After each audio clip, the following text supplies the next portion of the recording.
नमस्कार है दोस्तों, छत्तीसगढ़ न्यूज अपडेट में तो आइए जानते हैं आज की प्रमुख बड़ी खबरों को फटाफट। तो वीडियो में अंत तक बने रहना दोस्तों। तो पहली बड़ी खबर है, जांजगीर चांपा में युवाओं के लिए नौकरी का सुनहरा अवसर। 16 जुलाई को रोजगार मेले का आयोजन, 3146 पदों पर होगी भर्ती। छत्तीसगढ़ के जांजगीर चांपा जिले के युवाओं के लिए नौकरी का सुनहरा अवसर है। प्राइवेट सेक्टर की 17 कंपनियां 3146 पदों पर भर्ती करेगी। जिला रोजगार कार्यालय लाइवलीहुड कॉलेज में 16 जुलाई को रोजगार मेले का आयोजन किया जाएगा। जिला रोजगार अधिकारी ने बताया कि जिला प्रशासन जांजगीर और रोजगार कार्यालय मिलकर 16 जुलाई को जांजगीर चांपा और सक्ती जिले के युवाओं के लिए रोजगार के लिए सुनहरा अवसर प्रदान कर रही है, जिसमें 3146 पदों पर भर्ती होनी है। अधिकारी ने बताया कि प्राइवेट सेक्टर की 17 कंपनियों में भर्ती होनी है। टेक्निकल फील्ड में 1216, सिक्योरिटी गार्ड 1250, फाइनेंस सेक्टर 251, कृषि क्षेत्र में 113 और अन्य क्षेत्र में 316 पदों पर भर्ती होगी। इसमें पदों की संख्या और बढ़ने की संभावना है। सक्ती और जांजगीर चांपा जिले के युवाओं को रोजगार लेने के लिए अपने सभी मूल दस्तावेज लाने होने। वे 16 जुलाई को समय पर उपस्थित होकर इस अवसर का लाभ उठा सकते हैं। साथ ही अगली बड़ी खबर सामने आई है, प्रेमी ने बदनाम करने दी धमकी तो प्रेमिका ने लगाई फांसी। बलरामपुर में नाबालिग को आत्महत्या के लिए उकसाया, शादी का बना रहा था दबाव, गिरफ्तार। बलरामपुर जिले में 10 दिन पहले नाबालिग लड़की के आत्महत्या मामले में पुलिस ने उसके प्रेमी को गिरफ्तार किया है। प्रेमी अपनी प्रेमिका पर शादी के लिए दबाव डाल रहा था। उसने शादी से इनकार किया तो युवक ने उसे बदनाम करने की धमकी दी, इसलिए उसने सुसाइड नोट लिखकर खुदकुशी कर ली थी। दरअसल राजपुर थाना क्षेत्र में नाबालिग लड़की ने 21 जून 2024 को रात में परिजनों के सोने के बाद फांसी लगा ली थी। राजपुर पुलिस को मौके पर सुसाइड नोट मिला था, जिसमें उसने करवा निवासी राम केवल टेकॉम को अपनी मौत का जिम्मेदार ठहराया था। पुलिस जांच में खुलासा हुआ कि राम केवल टेकॉम और लड़की के बीच प्रेम संबंध था। प्रेमी कई दिनों से नाबालिग पर शादी करने का दबाव बना रहा था। नाबालिग शादी नहीं करना चाह रही थी, उसने शादी से इनकार कर दिया तो प्रेमी ने उसे बदनाम करने की धमकी दी। इससे वो परेशान थी। इस मामले की जांच के बाद पुलिस ने आरोपी प्रेमी राम केवल टेकॉम 18 वर्ष के खिलाफ धारा 306 का अपराध दर्ज किया। मंगलवार को आरोपी राम केवल टेकॉम को गिरफ्तार कर कोर्ट में पेश किया गया, जहां से उसे न्यायिक रिमांड पर जेल भेज दिया गया है। साथ ही अगली बड़ी खबर सामने आई है, अंतर्देशीय तस्कर गिरफ्तार। बांग्लादेश से 3 किलो अफीम लेकर रायपुर पहुंचा तस्कर, बड़े होटलों में खपाने की थी तैयारी। राजधानी रायपुर में बांग्लादेश से लाई अफीम पकड़ाई है। आरोपी इसे शहर के बड़े होटलों और क्लब में सप्लाई करता था। पुलिस ने आरोपी को गिरफ्तार कर लिया है और उसके पास से 3 किलो अफीम जब्त कर लिया है। ये पूरा मामला तेलीबांधा थाना क्षेत्र का है। मिली जानकारी के अनुसार आरोपी सुंदर सिंह पश्चिम बंगाल के रास्ते बांग्लादेश से अफीम लेकर आता था। उसके बाद इसे शहर के बड़े क्लब और होटल में खपाता था। पुलिस ने रेड कर आरोपी को गिरफ्तार कर लिया है। आरोपी के पास से 3 किलो अफीम और करीब 3.5 लाख कैश भी जब्त किया गया है। वहीं सोमवार को नारायणपुर पुलिस संदिग्ध वाहनों की चेकिंग कर रही थी।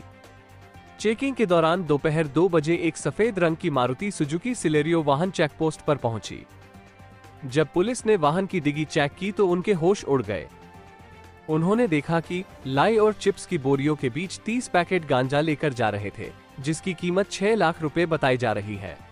पूछताछ करने पर आरोपियों ने बताया कि वे ये सामान ओडिशा के मलकानगिरी से महाराष्ट्र के नागपुर लेकर जा रहे थे। आरोपियों ने अपना नाम राहुल राधेश्याम जायसवाल, पिता राधेश्याम, निवासी नागपुर महाराष्ट्र, मोहन सिंह विश्वकर्मा, पिता छबिलाल, निवासी सिवनी जैतपुर कला मध्य प्रदेश और सचिन नर्ब कारेमोरे, पिता नर्ब कारेमो, निवासी नागपुर महाराष्ट्र का होना बताया। पुलिस ने गांजा और वाहन जब्त कर तीनों आरोपियों को गिरफ्तार कर लिया है। इसी के साथ ही अगली बड़ी खबर सामने आई है, लाख बना रहा लखपति। ग्रामीणों की जिंदगी में समृद्धि का सूचक बना लाख उत्पादन, वनांचल के किसान इसे तेजी से अपना रहे। जगदलपुर जंगलों में जनजातीय समुदायों के लिए लाख की खेती अब महज आजीविका चलाने का जरिया नहीं बल्कि उनकी जिंदगी में समृद्धि का सूचक है। छत्तीसगढ़ देश का सबसे बड़ा लाख उत्पादन राज्य है। यहाँ देश के लाख उत्पादन का 42% हिस्सा है। जंगल से जुड़े क्षेत्र के किसानों में लाख की खेती तेजी से लोकप्रिय हो रही है। वजह है प्राकृतिक रूप से बहुतायत में पाए जाने वाले कुसुम के पेड़। इन्हीं पेड़ों पर लाख यहाँ के आदिवासी लाख का उत्पादन कर रहे हैं। लाख के कीड़े पलास, कुसुम और बेर के पेड़ों पर पाले जाते हैं, जिनकी शाखाओं से रस चूसकर भोजन प्राप्त करते हैं। अपनी सुरक्षा के लिए राल का स्राव कर कवच बना लेते हैं। यही लाख होता है जिसे काटी गई टहनियों से खुरच कर निकाला जाता है।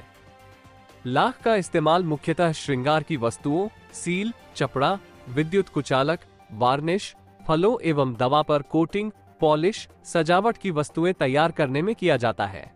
बस्तर जिले के मावलीब्द निवासी मंगलराम एवं रामेश्वर ने बताया कि वह लाख का उत्पादन कर रहा है, जिससे उसकी आर्थिक स्थिति मजबूत हो रही है। हालांकि 10 किलो लगाकर लगभग 600 किलो उत्पादन हुआ। उसने बताया कि वो पढ़ाई नहीं कर सका, पर अब बच्चों को पढ़ा लिखाकर अधिकारी बनाने की इच्छा है। वन विभाग जगदलपुर वृत्त KCCFRC डगा ने बताया कि लाख उत्पादन का निरीक्षण मावलीब्द में किया। उन्होंने बताया कि लाख उत्पादन से ग्रामीणों की जिंदगी में आर्थिक, सामाजिक बदलाव आया है। इससे कई किसान जुड़े हुए हैं। प्रत्येक रेंज में नियत नीला नार के गांव के 10 किसानों को भ्रमण कराने का निर्देश दिया। साथ ही अगली बड़ी खबर सामने आई है। नशे में स्कूल आते हैं हेडमास्टर, मारपीट भी करते हैं। बच्चों ने बताई शिक्षक की करतूत, BO ने कार्रवाई का दिया आश्वासन। सूरजपुर प्रदेश में स्कूल खुलने के साथ ही बच्चे अपने भविष्य को गढ़ने स्कूल जाने लगे, जिसकी कई तस्वीर सामने आई। लेकिन स्कूल लगने के साथ ही सूरजपुर से एक ऐसी तस्वीर सामने आई है जिससे बच्चों के भविष्य को लेकर परिजन चिंता में है। दरअसल स्कूल के हेडमास्टर शराब के नशे में स्कूल आते हैं और बच्चों के साथ गाली गलौज और मारपीट करते हैं। जब मन करता है हाजिरी लगाकर चले जाते हैं। इस मामले की शिकायत ग्रामीणों ने विकासखंड शिक्षा अधिकारी से की है। BO निरीक्षण करने स्कूल पहुंचे तो बच्चों ने भी हेडमास्टर की करतूतों को बताया। इस पर BO ने हेडमास्टर के खिलाफ कार्रवाई करने और नए टीचर की नियुक्ति करने की बात कही। यह मामला रामानुजंग ब्लॉक के सुरता ग्राम पंचायत के छतापारा प्राथमिक स्कूल का है। शिकायत की जांच करने स्कूल पहुंचे BO पंडित भारद्वाज को बच्चों ने दबी जुबान से बताया कि हेडमास्टर सर शराब के नशे में आते हैं और समय से पहले चले जाते हैं। वहीं हेडमास्टर समयलाल से जब परिजनों ने सवाल किया तो वे भड़क गए और कहने लगे कि कोई बताए तो मैंने कब शराब पी है, सारे आरोप गलत हैं। BO अपने सहयोगियों के साथ स्कूल पहुंचे थे। इस दौरान छात्रों सहित ग्रामीणों से जानकारी ली। उन्होंने बताया कि जांच में पाया गया है कि शिक्षक शराब के नशे में स्कूल पहुंचे थे और शिक्षक द्वारा पहले भी ऐसा किया जा चुका है, लेकिन माफी मांगने पर हिदायत देकर उन्हें छोड़ दिया गया था। उनके द्वारा फिर से ऐसा कृत्य सामने आने पर प्रतिवेदन तैयार किया गया और कार्यवाही के लिए वरिष्ठ अधिकारियों को पत्र लिखा गया है। साथ ही अगली बड़ी खबर सामने आई है। संजीवनी 108 स्टाफ बने देवदूत। कीचड़ भरे रास्ते में एम्बुलेंस का जाना हुआ मुश्किल, तो स्ट्रेचर लेकर पहुंचे गर्भवती महिला के घर, फिर कराया सफल प्रसव। नारायणपुर नक्सल प्रभावित और जंगलों से घिरे अबूझमाड़ इलाके में 108 एम्बुलेंस स्टाफ की मदद से सफल प्रसव कराया गया है। प्रसव पीड़ा से करा रही महिला को 108 एम्बुलेंस की टीम ने 2 किलोमीटर तक स्ट्रेचर की मदद से पैदल चलकर एम्बुलेंस तक लेकर आ रही थी, लेकिन एम्बुलेंस तक पहुंचने से पहले ही महिला की प्रसव पीड़ा तेज हो गई, जिसके बाद परिजनों की अनुमति मिलने पर बीच रास्ते में ही EMT इमरजेंसी मेडिकल टेक्नीशियन ने सूझबूझ से सफल प्रसव कराया। महिला ने स्वस्थ बच्चे को जन्म दिया। प्रसव के बाद जच्चा और बच्चा दोनों को एम्बुलेंस से सामुदायिक स्वास्थ्य केंद्र ओरछा ले जाकर भर्ती कराया गया। जानकारी के अनुसार ओरछा ब्लॉक के मंडाली गांव की गर्भवती महिला सोमारी पति महरू 30 वर्ष को प्रसव पीड़ा होने पर परिजनों ने संजीवनी 108 से संपर्क किया। सूचना मिलने पर ओरछा 108 से EMT कमला और पायलट राजेश गांव की ओर निकले। बारिश के कारण रास्ता खराब होने के कारण गांव से 2 किलोमीटर पहले ही एम्बुलेंस को रोकना पड़ा, क्योंकि कीचड़ में एम्बुलेंस के फंसने का डर था और एम्बुलेंस टीम पैदल ही पीड़िता के घर पहुंची, जिसके बाद स्ट्रेचर की मदद से गर्भवती महिला को 2 किलोमीटर लाया गया। एम्बुलेंस के पास पहुंचने से पहले ही प्रसव पीड़ा बढ़ गई, जिसके बाद परिजनों से सलाह कर EMT ने रास्ते में ही प्रसव प्रक्रिया प्रारंभ किया। स्ट्रेचर के चारों तरफ कपड़े का पर्दा बनाकर घेरा किया गया और प्रसव कराया गया। इसमें मितानिन ने भी सहयोग किया। सफल प्रसव के बाद मां और बच्चे को सामुदायिक स्वास्थ्य केंद्र ओरछा में भर्ती कराया गया। फिलहाल दोनों स्वस्थ हैं। राज्य महिला आयोग ने कहा, शादीशुदा व्यक्ति के साथ रहने से पहले 1000 बार सोचे महिलाएं। पहली पत्नी को घर से निकालकर पत्नी बनने का प्रयास ना करें। रायपुर छत्तीसगढ़ राज्य महिला आयोग की अध्यक्ष डॉक्टर किरणमयी नायक की अध्यक्षता में 253वीं सुनवाई हुई। इस दौरान एक मामले में सुनवाई करते हुए डॉक्टर किरणमयी नायक ने कहा कि महिलाएं शादीशुदा पुरुष के साथ रहने से पहले 1000 बार सोचे और उसकी पहली पत्नी को घर से निकलवाकर दूसरी पत्नी बनने का प्रयास ना करें और बसा बसाया घर उजाड़ने का प्रयास ना करें। ऐसी महिलाओं को महिला आयोग सुधारने की दिशा में सख्त प्रयास करती है। ये कहते हुए उन्होंने 2 महिलाओं को नारी निकेतन भेज दिया है। दरअसल मंगलवार को राज्य महिला आयोग में सुनवाई में आवेदिका ने बताया कि उसके पति ने आवेदिका से बिना तलाक लिए दूसरी महिला को अपनी पत्नी बनाकर रखा है, जबकि दूसरी महिला ने भी अपने पति से तलाक नहीं लिया है।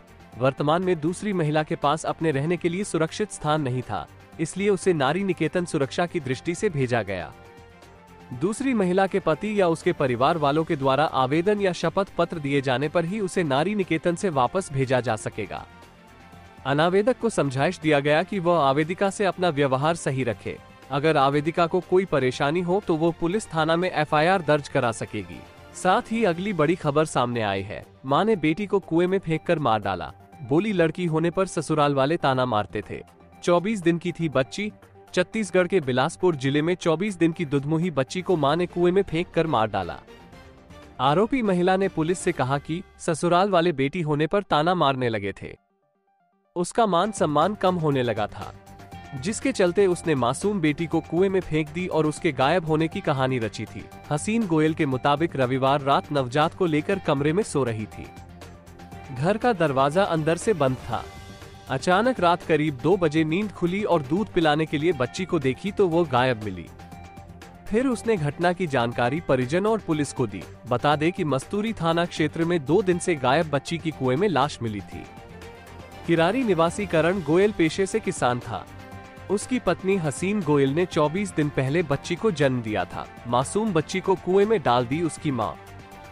हेडक्वार्टर DSP उड्डने बिहार ने बताया कि घर का एक ही दरवाजा और छत का रास्ता है। जिस कमरे में महिला और बच्ची सो रही थी, उसका दरवाजा महिला ने ही खुद बंद किया था। उसकी नींद खुली तब बच्ची गायब मिली, लेकिन कमरे का दरवाजा बंद मिला। इसलिए घटना के बाद से ही पुलिस को बच्ची की मां और परिजन पर शक था। कुएं में मिली थी 2 दिन से गायब बच्ची की लाश। मस्तूरी TI अवनीश पासवान ने बताया कि पुलिस की टीम के साथ ही FSL, डॉग स्क्वाड और ACCU की टीम जांच कर रही थी। इसी दौरान बच्ची की लाश पास के ही कुएं में पाई गई। डेड बॉडी को पुलिस ने अपने कब्जे में लेकर पोस्टमार्टम के लिए भेज दिया, जिसके बाद बच्ची की मां और उसके परिजनों से सख्ती से पूछताछ की गई। शुरुआत में बच्ची का मां हसीन गोयल पुलिस को गुमराह करती रही। बाद में उसने अपराध स्वीकार करते हुए बच्ची की हत्या करने की जानकारी दी। उसने बताया कि उसकी पहले से 2 बेटियां हैं। तीसरी बेटी के पैदा होने पर ससुराल वाले उसे ताना मारने लगे थे। इसी के चलते उसने बच्ची को कुएं में डाल दिया। पुलिस ने आरोपी महिला को गिरफ्तार कर लिया है।